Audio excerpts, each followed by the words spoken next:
Je tiens tout d'abord à remercier les archives départementales des Vosges, et en particulier Delphine Souvet, de m'avoir invité pour cette conférence dans le cadre de l'exposition Posez nos valises. Et je vous remercie, à vous tous, les spectateurs, d'être si nombreux, malgré l'organisation de cette conférence à distance, en raison de la crise sanitaire actuelle.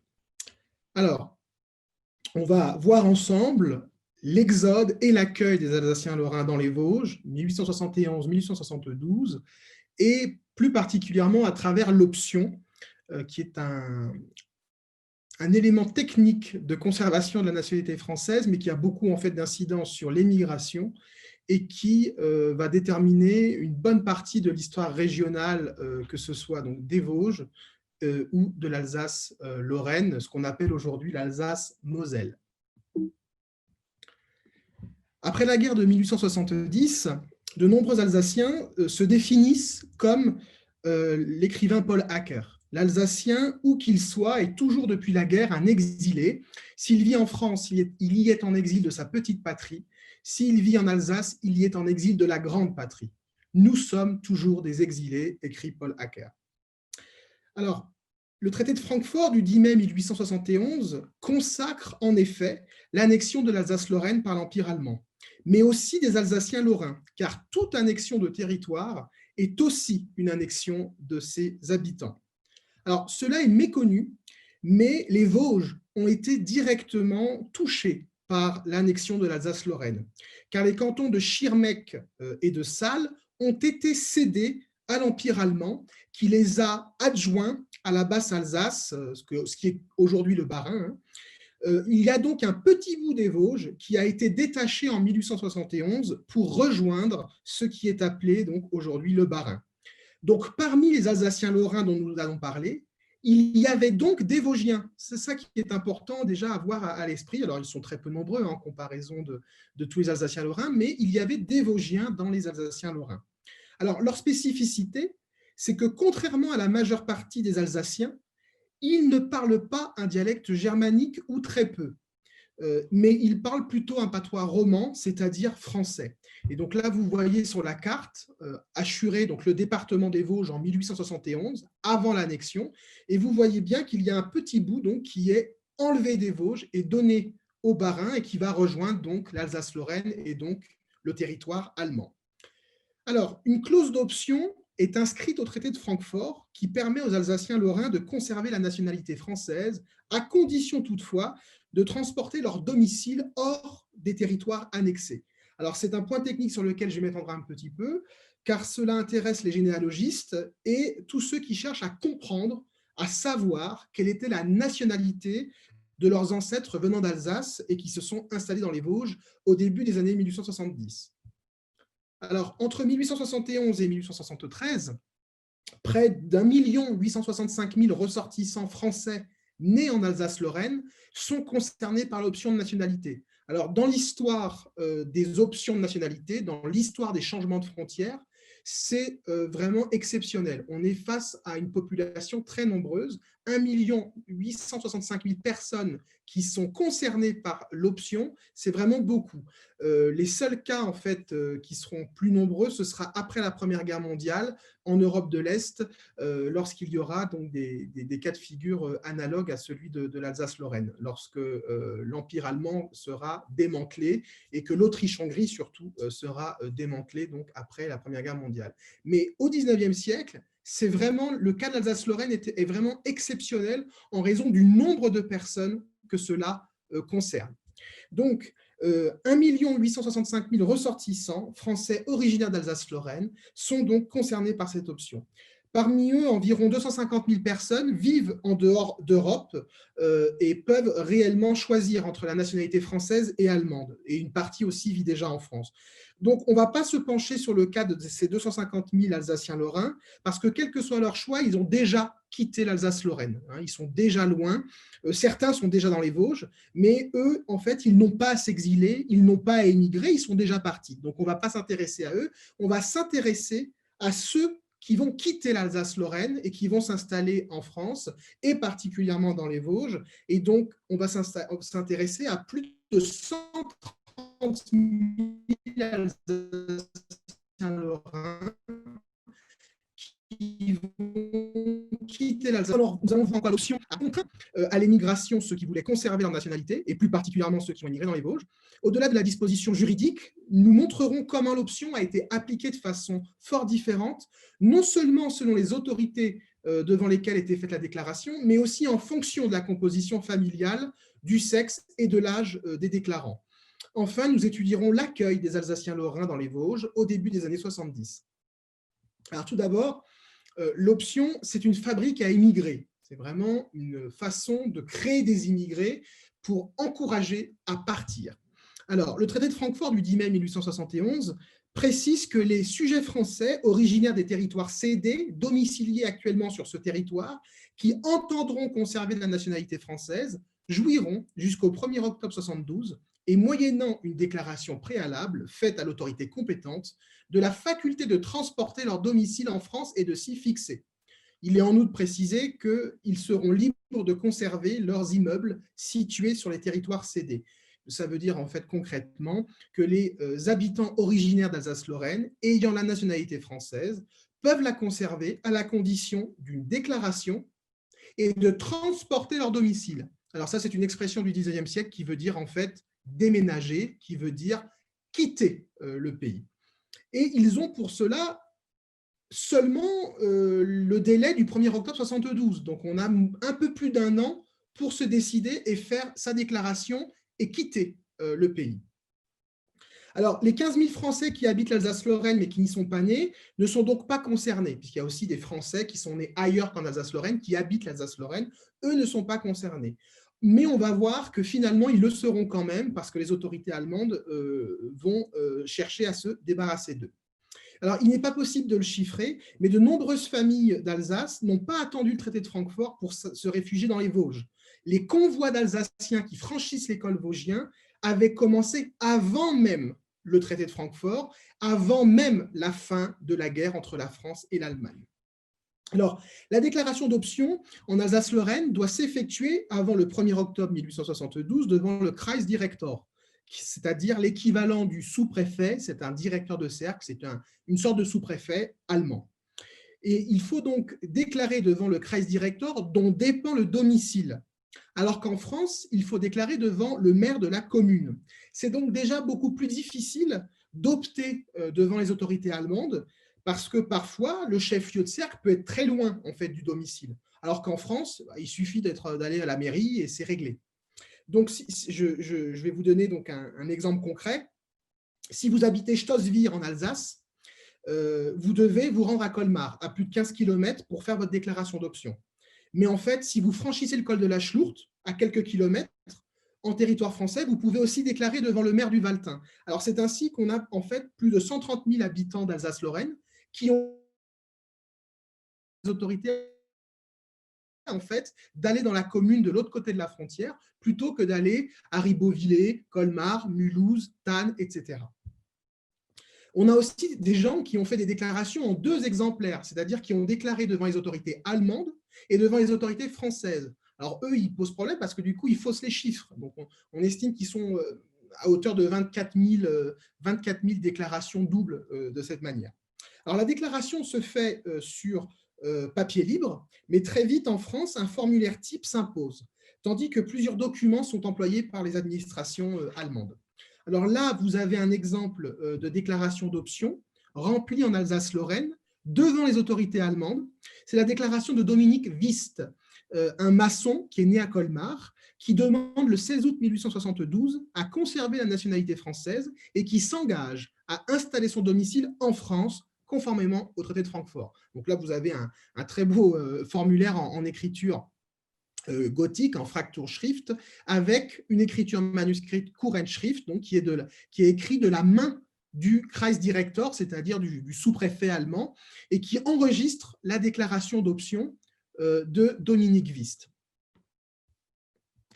Là, on a une déclaration d'option qui est remplie en France, dans les Vosges, par Joseph Wilhelm. C'est un forgeron qui est né et habite à Odderen.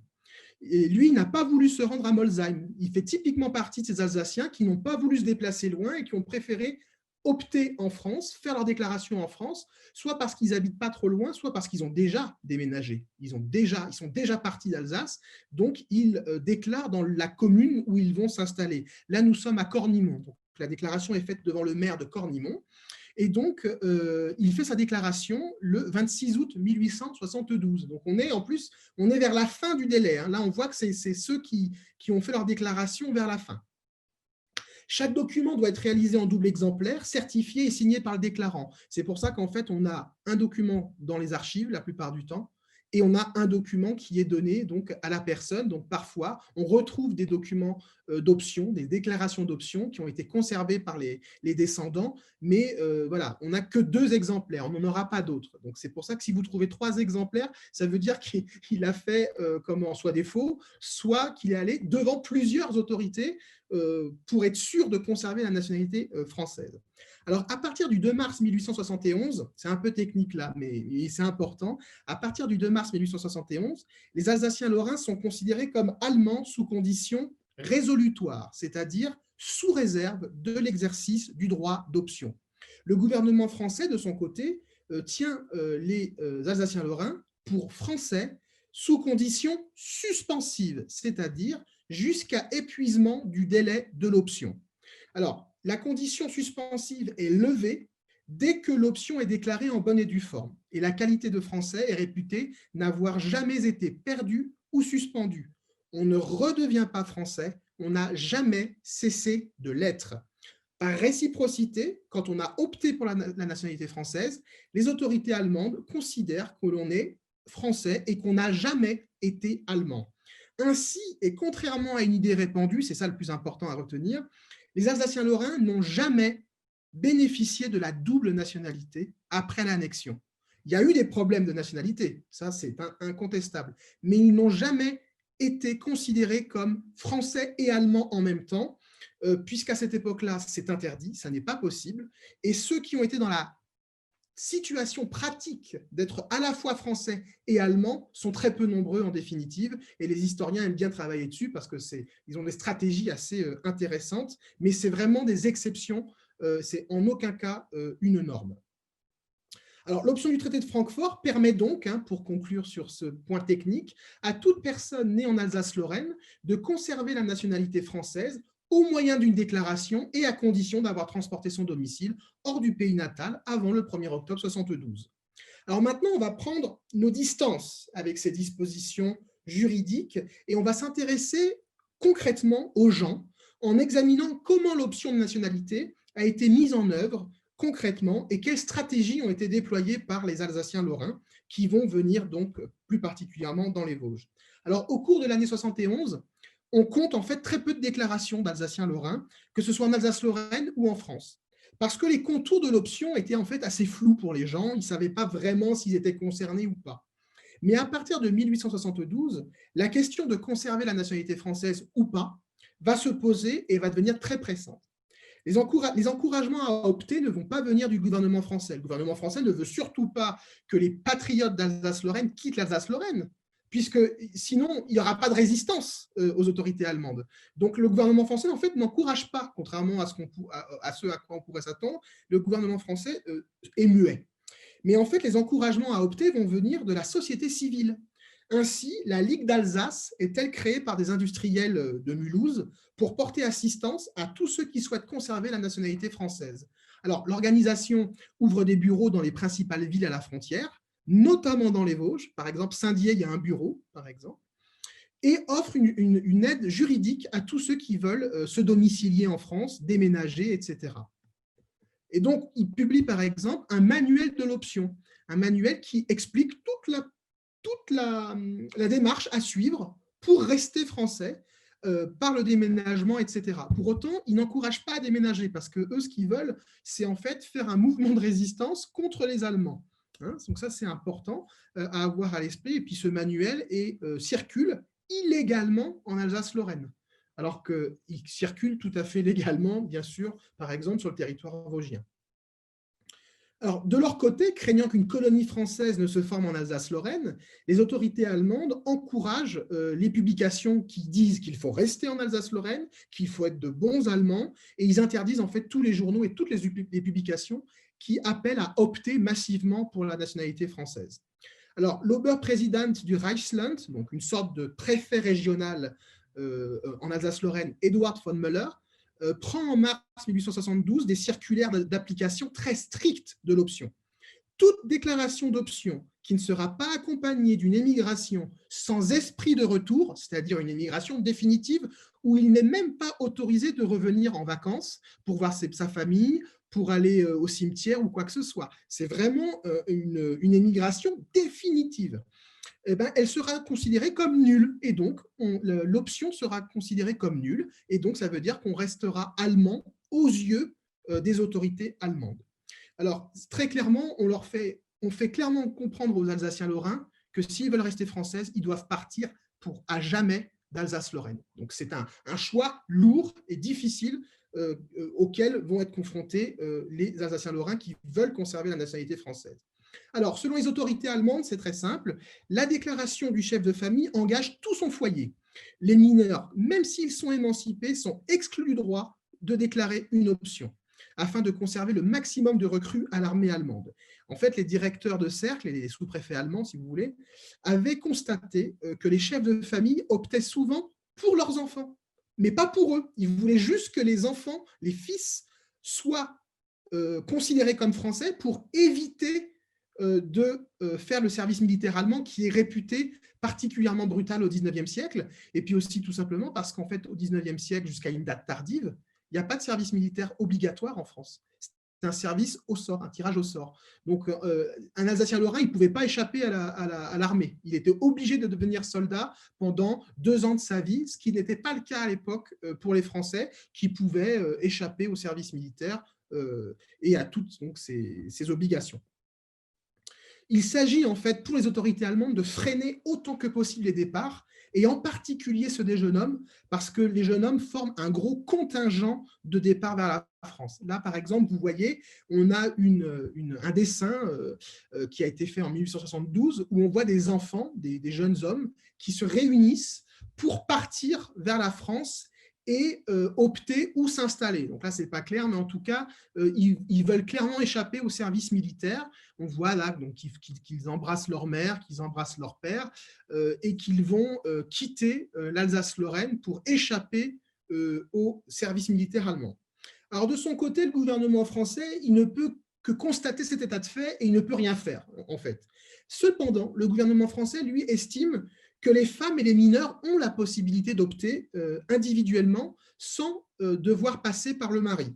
Alors, sans passer par le mari, c'est-à-dire que les femmes et les mineurs peuvent voter sans le mari pour la nationalité française, mais elles doivent quand même avoir leur accord. Donc, c'est un petit peu compliqué, mais c'est-à-dire que ça veut dire qu'une femme peut techniquement conserver la nationalité française si son mari est d'accord, et même si son mari, lui, il ne veut pas conserver la nationalité française. C'est des cas de figure rares, mais ce qui est important de comprendre, c'est qu'on trouvera très peu d'options déclarées par des femmes en Alsace-Lorraine parce que les autorités allemandes ne le permettent pas, alors qu'on en trouvera en territoire français un certain nombre. Donc, si un homme veut être sûr que sa femme et ses enfants soient considérés comme français, il ne faut pas qu'il oublie sur sa déclaration leur nom. Et c'est précisément ce que fait Joseph Wilhelm, notre forgeron d'Oderen, qui a opté à Cornimont, puisqu'il a déclaré une option de nationalité française pour lui, mais aussi pour sa femme Marianne et ses enfants Marie-Albertine, Joseph Théodore, Charles, Adèle, Cécile, Alphonse et le dernier qui n'a même pas 2 ans, Isidore, qui sont comme lui tous nés à Oderen. Donc il a bien mis tous les noms avec leur date de naissance et lieu de naissance pour être sûr que toute la famille conservera la nationalité française. Et ça veut dire que là, très clairement, c'est quelqu'un qui a émigré dans les Vosges avec toute sa famille. En France, donc, les femmes peuvent opter pour elles-mêmes en toutes circonstances, mais avec l'accord de leur mari quand elles en ont un.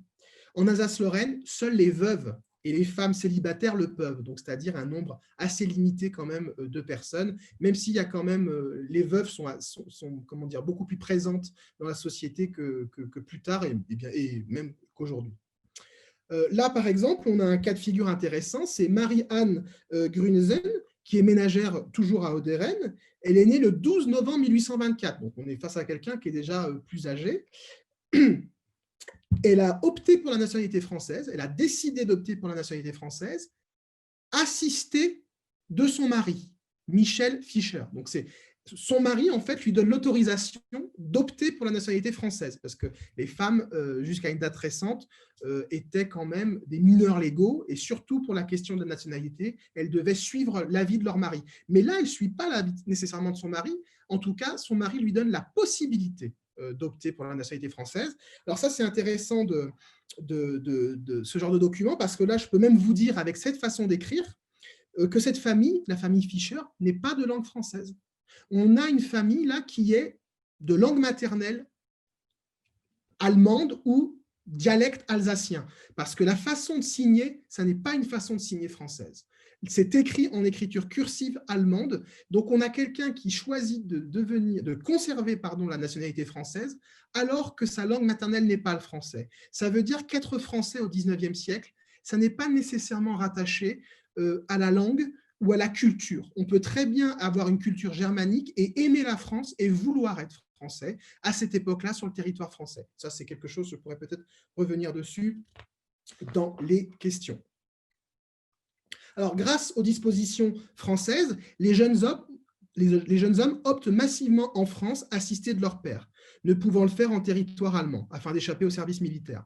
Pour autant, l'option reste avant tout un phénomène familial, toujours le cas de Joseph Wilhelm, qui opte à Cornimont avec toute sa famille, c'est-à-dire qu'en tout, il y a 9 personnes qui quittent l'Alsace-Lorraine pour s'installer à Cornimont, dans les Vosges. Les quelques 15 000 Français qui vivaient en fait en Alsace-Lorraine, mais qui n'étaient pas nés en Alsace-Lorraine, sont finalement concernés par l'option, car les autorités allemandes veulent se débarrasser d'eux. Alors, leurs familles sont naturalisées unilatéralement allemandes. Cela veut dire qu'ils ne peuvent conserver la nationalité française qu'à la condition de partir. Eux, ils ne font pas de déclaration d'option. Donc, on n'a pas de traces de ces gens-là. Et ça, c'est un petit peu compliqué parce qu'on a des gens qui ont vécu en Alsace-Lorraine, mais qui n'y sont pas nés, qui ont quitté l'Alsace-Lorraine à cause des Allemands et qui se sont installés dans les Vosges, mais comme ils n'ont pas fait de déclaration d'option, on ne sait pas leur parcours, on ne peut pas déterminer précisément où ils se sont installés, par exemple. Mais on les estime à 15 000 personnes sur l'ensemble de l'Alsace-Lorraine. Donc, je suppose qu'il y en a au moins 1 millier qui s'est installé dans les Vosges. Au moins, hein, vraiment, mais 1 millier, je ne prends pas de risque. Plus, je ne pourrais pas dire. En Alsace-Lorraine, on peut parler en septembre 1872 d'une véritable fièvre de l'option. Ça, c'est l'historien Alfred Wahl qui en parle. C'est un moment où les déclarations sont extrêmement nombreuses. Ce phénomène de fièvre de l'option s'accompagne de véritables démonstrations patriotiques qui expriment ouvertement l'hostilité des habitants envers les autorités allemandes. On recense par exemple des émeutes à Sainte-Marie-aux-Mines où une foule de 600 personnes, principalement des jeunes hommes, franchit la frontière pour aller à Saint-Dié, opter pour la nationalité française. Sur les quelques 1 600 000 Alsaciens-Lorrains qui sont restés au pays, on estime que près de 280 000 déclarent une option pour la nationalité française. C'est un chiffre considérable, c'est-à-dire qu'il y a vraiment un mouvement de fond dans la société d'Alsace-Lorraine hostile aux Allemands qui optent pour la nationalité française. C'est un chiffre considérable que l'historien peut avancer sans beaucoup se tromper aujourd'hui, 280 000 déclarations. Mais les contemporains avancent des chiffres fantaisistes, nettement plus élevés, afin de souligner l'ampleur du phénomène. Des fois, il y a même plus de déclarations que d'habitants, selon certains. Donc, c'est vous dire que les chiffres sont un petit peu fous et faux, très clairement. Sonder les cœurs et les reins est parfois difficile pour l'historien. Cependant, on peut noter que ceux qui optent pour la nationalité française expriment souvent un fort sentiment d'appartenance à la France. Sans qu'il soit nécessairement la motivation principale, le patriotisme n'est jamais absent des motivations des Alsaciens-Lorrains qui quittent l'Alsace-Lorraine pour s'installer en France et particulièrement dans les Vosges. Alors, on va s'intéresser maintenant à ceux qui s'en vont et ceux qui restent, c'est-à-dire les Alsaciens-Lorrains qui vont partir dans les Vosges et ceux qui vont rester de l'autre côté. Alors, un peu plus en fait de 130 000 personnes, soit 8% de la population d'Alsace-Lorraine, optent pour la nationalité française et émigrent en France. Ça veut dire qu'en fait, il y a seulement la moitié de ceux qui ont fait une déclaration qui vont vraiment quitter l'Alsace-Lorraine. Parce qu'en fait, certains ont fait une déclaration, mais n'ont pas les moyens, n'ont pas envie de quitter, de déménager pour se rendre dans les Vosges, par exemple. Seulement 130 000 personnes le font. C'est un chiffre considérable. C'est le chiffre le plus important du 19e siècle dans des cas de figure comparables. C'est vraiment 130 000 personnes, c'est vraiment beaucoup. Donc 130 000 Alsaciens-Lorrains prennent le chemin de l'exil pour s'assurer de conserver la nationalité française. Cependant, de très nombreuses options ne furent pas suivies de cette émigration et donc elles sont invalidées et annulées par les autorités allemandes. Donc ça veut dire quoi? Ça veut dire que ce n'est pas parce que vous trouvez un certificat d'option d'un de vos ancêtres que cela a été reconnu comme valide. Donc ça, c'est vraiment compliqué, parce qu'en fait, il y a plus de déclarations en général que de déclarations valides. Donc, il faut bien faire attention lorsqu'on est face au document, et la déclaration d'option en elle-même, elle n'est pas suffisante. Il faut avoir d'autres documents pour savoir si votre ancêtre, par exemple, était français ou allemand lorsqu'il était originaire d'Alsace-Lorraine. C'est vraiment compliqué et ça rend difficile la vie des généalogistes. Et d'ailleurs, il y a beaucoup d'erreurs qui sont faites par les généalogistes. Par exemple, dans le cahier des optants, il y a le cahier des optants qui est assez connu des généalogistes. Il y a beaucoup d'erreurs en fait dans le cahier des optants. Parce que le cahier des optants, il prend toutes les déclarations. Il ne prend pas les déclarations valides seulement. Voilà, donc ça c'est pareil, c'est un point technique sur lequel on pourra revenir. Alors, l'émigration des Alsaciens-Lorrains, elle concerne toutes les catégories socio-professionnelles d'Alsace-Lorraine. Mais attention, certaines catégories sont plus représentées que d'autres, pour des raisons facilement compréhensibles, surtout, évidemment, le capital monétaire, le capital économique, c'est ce qui détermine pour beaucoup l'émigration et le départ vers la France. Les membres des professions libérales optent et émigrent massivement, en particulier ceux qui sont de langue française. Toute l'élite en fait, d'Alsace-Lorraine francophone, toute l'élite part quasiment et rejoint la France. Une partie va rester, et c'est celle-là qui va résister aux Allemands jusqu'en 1914, mais la majeure partie de l'élite d'Alsace-Lorraine part, ce qui d'ailleurs est un drame pour l'Alsace-Lorraine, puisque l'Alsace-Lorraine va être décapitée d'un point de vue politique, culturel, économique. C'est-à-dire que les élites du pays ne vont pas rester au pays. Alors, les élites, par contre, qui quittent l'Alsace-Lorraine vont très vite retrouver leur position en France, parce qu'ils ont des amis, parce qu'ils ont de l'intelligence aussi, et on va revenir sur les qualités des Alsaciens-Lorrains, qui sont réputés comme étant des gens rigoureux et travailleurs, ce qui fait que leur insertion sociale en France va être facilitée. À la même époque, on ne pense pas la même chose, par exemple, des Bretons. Vous voyez, pour vous donner un ordre de représentation, il y a une discrimination plutôt positive vis-à-vis des Alsaciens par rapport à d'autres régions françaises. Alors, un nombre non négligeable d'industriels alsaciens délocalisent ou implantent une partie de leur activité de l'autre côté des Vosges. La célèbre blanchisserie de Thaon-les-Vosges va faire du village de Thaon-les-Vosges un véritable centre industriel. Mais on doit directement à la venue d'Alsaciens-Lorrains ce succès industriel dans les Vosges, par exemple.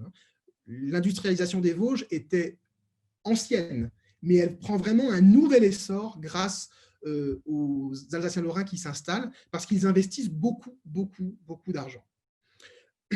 Ces nouvelles activités dans les Vosges attirent à elles les ouvriers qualifiés et les employés d'Alsace-Lorraine, qui émigrent massivement, non seulement pour conserver la nationalité française, mais aussi pour conserver leur travail. Parce que quand votre patron délocalise son entreprise, vous n'avez plus de travail, donc vous suivez votre patron en même temps. Donc c'est comme ça qu'on a des villages, il y en a un qui est très connu en Alsace, c'est le village de Bischwiller, il y a quasiment 9 habitants sur 10 qui ont quitté le village.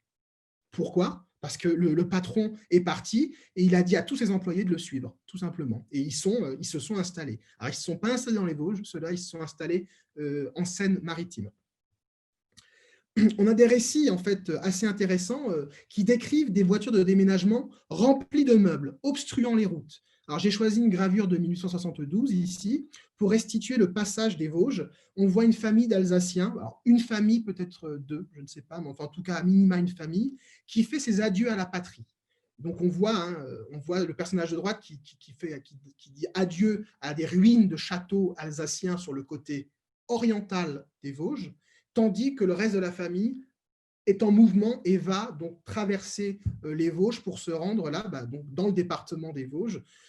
Vraisemblablement, je pense on pourrait être entre Sainte-Marie et Vis-en-Bar, par exemple, si vous voulez. Donc, on est au col de Sainte-Marie et je pense que là, ils vont rejoindre Vis-en-Bar et peut-être s'installer à Saint-Dié.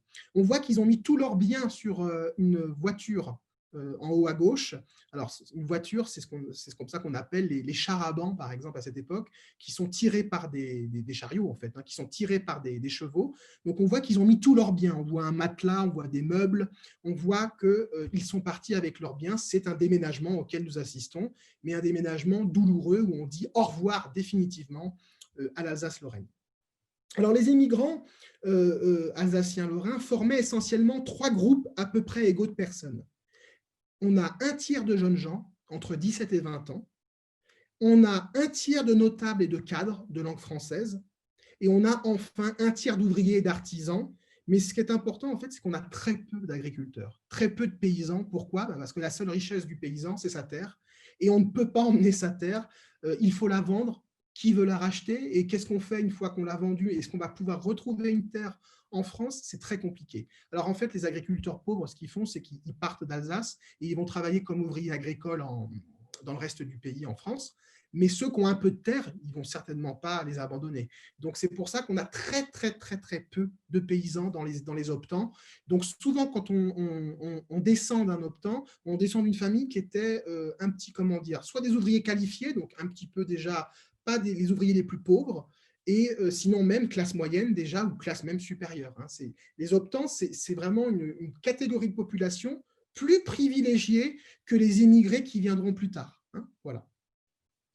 Alors, Gustave Doré donne un visage aux émigrants alsaciens avec sa gravure qui s'appelle « Émigrants alsaciens », où l'on voit un homme et son fils de conditions modestes regarder une dernière fois leur terre natale, désormais sous domination allemande. On voit les casques à pointe des soldats et on voit au loin un clocher. Alors, soit c'est une fois de plus une ruine d'un château, soit c'est la métaphore d'un clocher, d'une église alsacienne et peut-être quelque part la cathédrale de Strasbourg, qui est un symbole très fort de l'identité alsacienne. Alors, Gustave Doré, d'ailleurs, lui était aussi concerné par l'option parce qu'il avait émigré bien avant la guerre, mais il est alsacien, donc il a dû opter pour la nationalité française aussi, mais donc dans d'autres conditions. Gustave Doré, on oublie que c'est un Alsacien aussi. Alors, à la fin de l'année 1872, les autorités allemandes constatent avec effroi que 70% des jeunes recrues des classes 1851 et 1852 manquent à l'appel. C'est vous dire l'ampleur de l'émigration des jeunes hommes.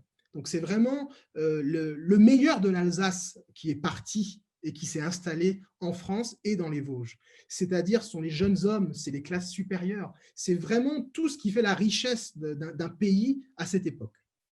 Alors, les populations installées près de la frontière dans les centres urbains sont de loin celles qui optent et qui émigrent le plus. Donc là, je vous ai mis une carte que j'ai faite moi-même qui permet de visualiser où est-ce qu'on a le plus émigré par rapport comment dire, aux différents cercles, donc aux différents arrondissements, si vous voulez, aujourd'hui. Donc, on voit que ceux qui ont le plus émigré, c'est Metz et donc l'arrondissement de Metz, donc ce qu'on appelle le pays messin, mais aussi Mulhouse, énormément d'optants à Mulhouse, mais il y a aussi un petit bout, le petit bout des Vosges qui a été donc adjoint à la Basse-Alsace, le petit bout des Vosges annexé. Il y en a beaucoup en fait de ces Vosgiens qui ont opté pour la nationalité française. La plupart du temps, ils ont juste déménagé de quelques kilomètres dans les Vosges, mais ils n'ont pas fait des comment dire, des grands parcours. Leur déménagement n'a pas été vraiment difficile pour eux, puisqu'en fait, certains, ils habitaient Schirmeck, ils vont habiter Saint-Dié, c'est pas très loin. Vous voyez, c'est pas des mouvements migratoires de grande ampleur comme certains. On a des cas de Mulhousiens qui vont s'installer à Paris. qui vont s'installer même en Algérie. Donc, on a aussi cette émigration de proximité. Donc, les habitants du petit bout des Vosges, comme je le disais, annexés par l'Empire allemand, sont particulièrement nombreux à opter pour la nationalité française. On retrouve aussi beaucoup de calvinistes qui étaient donc dans la région de Mulhouse, et beaucoup d'Israélites d'Alsace. Ça, c'est vrai que la communauté juive les communautés juives et protestantes des Vosges étaient vraiment très, très, très limitées avant la guerre de 70. Après la guerre de 70, avec l'apport migratoire des Alsaciens-Lorrains, ça va être vraiment des consistoires même importants. À Épinal, il va y avoir un consistoire israélite très important, pareil, un consistoire protestant très important, alors que jusqu'à présent, ils étaient très peu nombreux, en fait, les juifs spinaliens et les protestants spinaliens. Les émigrants rejoignent autrement que les Vosges et la Meurthe-et-Moselle principalement et Belfort. Il y en a certains qui, donc, comme je le disais, partent en Algérie, d'autres qui partent un tout petit peu au Luxembourg et un tout petit peu aussi en Suisse, particulièrement les gens de Mulhouse, qui ont des liens très forts avec Bâle depuis des siècles et qui, certains vont s'installer à Bâle plutôt que de s'installer en France. Alors, on peine à distinguer une politique volontariste et cohérente du gouvernement français, incitant les Alsaciens lorrains à s'exiler en France. Non seulement le gouvernement français cherche à mettre fin à l'occupation allemande, mais les milieux français sont plutôt hostiles à l'émigration des Alsaciens lorrains, parce que franchement, on ne sait pas non plus comment on va s'en occuper. Mais tout au plus, les fonctionnaires sont assurés de conserver leur emploi en France. Et ils sont quand même très nombreux, les Alsaciens, à prendre une mutation dans les Vosges. Alors, je vous ai trouvé un exemple assez intéressant dans les archives des Vosges. C'est le cas de Guillaume Frédéric Ziegler. Alors, à mon avis, Guillaume Frédéric Ziegler, qui est né en 1829, à mon avis, il s'appelle Wilhelm Friedrich Ziegler. Lui aussi, je ne pense pas qu'il soit francophone de naissance, mais il choisit d'opter pour la nationalité française parce qu'il est préposé des douanes. Donc, il va en fait à plein fin opter pour la nationalité française, demander sa mutation, parce qu'il sait qu'il va retrouver du travail, puisque la frontière douanière sur le Rhin, désormais, elle sera sur la ligne de crête des Vosges, donc il va retrouver du travail sur la ligne de crête de Vosges, et il fera partie de ces douaniers qui vont donc contrôler les passages de biens, de marchandises aux différents cols vosgiens. Alors, à défaut d'être officiellement encouragés, les migrants bénéficient d'une solidarité nationale extraordinaire. Ils bénéficient d'une solidarité extraordinaire, particulièrement dans les Vosges. Ils peuvent obtenir des bons pour des repas, des vêtements, un logement, des billets de train auprès des comités de secours qui se constituent à Épinal, à Saint-Dié. Il y a des sous-comités à Fraise, à Provenchères, à Senones, à Ranlétop. Il y a vraiment une aide des populations vosgiennes en direction des Alsaciens qui est très importante. Vraiment, il faut garder ça à l'esprit parce que si l'État n'a pas aidé, les gens localement ont fait ce travail d'aide. Alors, c'est surtout les municipalités et les bourgeoisies locales qui, en fait, financent par souscription publique, par subvention, ces comités de secours. Mais ces comités de secours sont vraiment fondamentaux. On a des gens qui écrivent de toute la France pour dire « Oulala, moi, je veux embaucher des Alsaciens lorrains parce que c'est une main-d'œuvre rigoureuse, travailleuse, germanique. » On a cette idée déjà rigoureuse, vous voyez, du germanique, qui n'est pas forcément fausse d'ailleurs, parce que c'est vrai que les ouvriers d'Alsace sont en moyenne plus qualifiés que les ouvriers français à la même époque, pour vous donner un état d'esprit.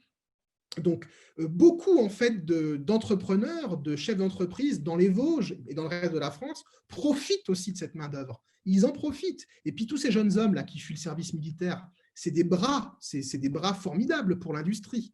À une époque où on a besoin de main-d'œuvre et où la population française reste extrêmement rurale. J'insiste là-dessus. Donc, quand on a des milliers d'hommes comme ça qui sont volontaires pour travailler sur le marché du travail parce qu'ils n'ont pas le choix dans les Vosges, eh bien, c'est vraiment, ça participe à l'essor industriel et économique des Vosges à cette époque. Alors, les jeunes filles, quant à elles, sont particulièrement recherchées pour servir de bonnes dans les fermes ou auprès de familles bourgeoises. Parce que là encore, l'alsacienne, elle est rigoureuse et elle est propre. C'est fait partie des images qu'on a des Alsaciens, donc elles sont appréciées pour ça. Vraiment, il y a ces stéréotypes-là qui fonctionnent. Les comités de secours entretiennent comment dire, une correspondance avec l'Alsace, hein, tout de même, où comment dire, ils facilitent même l'arrivée de migrants, donc qu'ils vont placer dans différents endroits pour travailler dans les fermes, dans les usines, auprès des familles, etc. Alors, les autorités allemandes, elles sont impuissantes. Elles assistent à cette hémorragie incroyable qu'est les migrations vers les Vosges, la Meurthe-et-Moselle et Belfort, si bien qu'après 1872, on estime qu'un Alsacien sur 10 a quitté l'Alsace. C'est énorme. C'est vraiment des proportions migratoires qui n'existent plus aujourd'hui quasiment. Vraiment, c'est 10% de la population qui quitte en un an, qui quitte son pays natal, c'est incroyable. Pourquoi? Bien parce qu'ils savent qu'ils vont trouver du travail et qu'ils peuvent conserver la nationalité française. Alors, les comités de secours aussi aident beaucoup à attribuer des emplois réservés dans l'administration, par exemple dans les débits de tabac. Les débits de tabac au XIXe siècle sont nommés par le ministère des Finances. Et par exemple, dans les Vosges, 9 débits de tabac sur 10, vous retrouvez une veuve d'Alsace-Lorraine. On donne les débits de tabac aux veuves de militaires et de fonctionnaires français qui ont opté pour la nationalité française. Donc c'est pour ça que les optants, vous ne pouvez pas les manquer dans les Vosges sous la Troisième République. Ils sont partout, et donc quand vous allez acheter du tabac, souvent vous avez une Alsacienne qui vous vend ce tabac.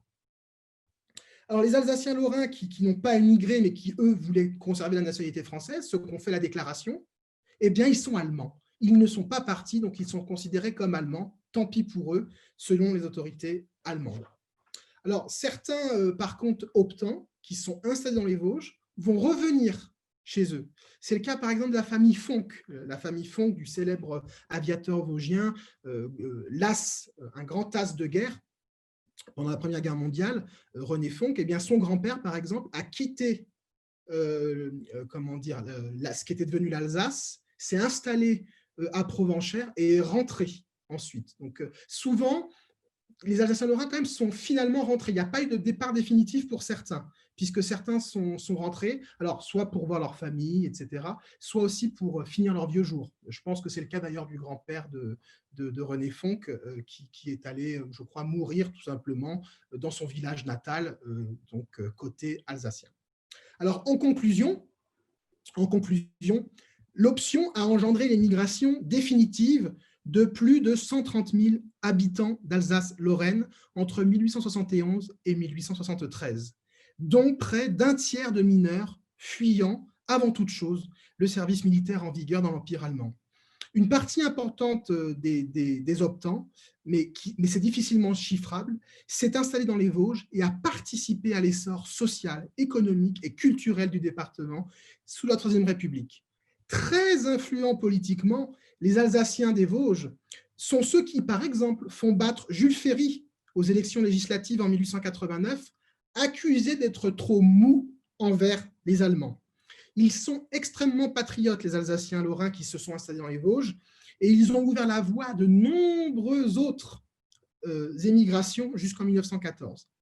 L'option a ouvert les vannes migratoires d'un large courant migratoire qui va de l'Alsace vers les Vosges, et ce courant migratoire ne prend fin qu'avec la Première Guerre mondiale, en fait. Puisque jusqu'en 1914, tous les ans, on a plusieurs milliers d'Alsaciens qui quittent l'Alsace et qui s'installent dans les Vosges ou qui passent dans les Vosges pour s'installer à Paris et dans le reste du pays. Quant aux habitants du petit bout des Vosges annexés en 1871, ils ne redeviendront jamais vosgiens. Encore aujourd'hui, ils sont alsaciens et ils sont donc dans le département du Bas-Rhin. Mais ça, c'est une autre histoire. Je vous remercie pour votre attention.